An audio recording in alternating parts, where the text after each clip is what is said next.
tibol ng pangarap, ang kabataang Macedonian at ang hinaharap. Kinatha ni Ginoong Julius Caesar D. Bueno. Ako ay isang kabataang Ilocano.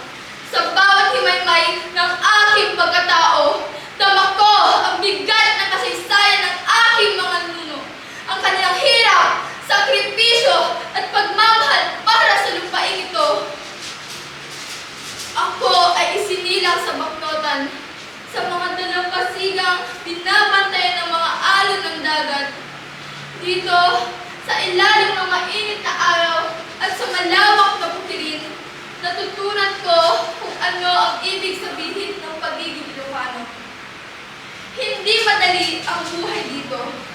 Ang lupa ay matigas, ang hangin minsan ay mainit at minsan ay malamig.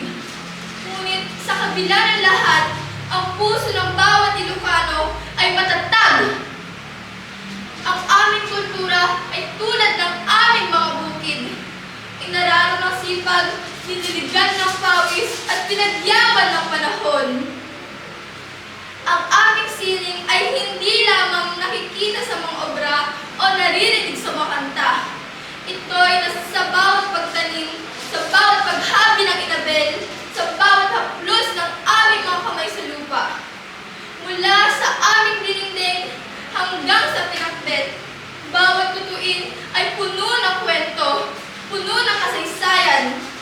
Ang bawat sangkap ay sumasalamin sa aming pagiging mapagkumbaba, ngunit marunong mag-alaga, marunong magmahal. Ngunit ako, bilang isang kabataang Macedonian, ay hindi lamang tumitingin sa nakaraan. Ang aking mga pangarap ay umaabot sa hinaharap.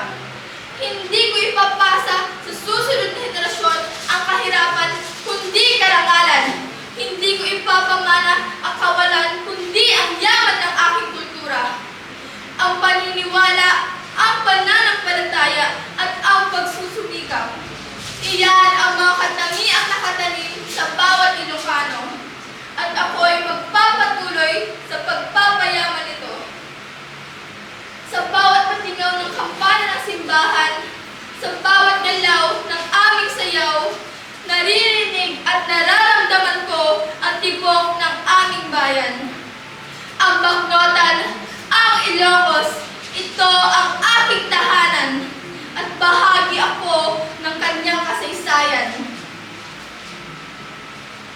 Ang mga bundok namin, ang mga taniman ng palay, at ang mga taniman ng tabako ay saksi sa bawat sigaw ng aming mga ninuno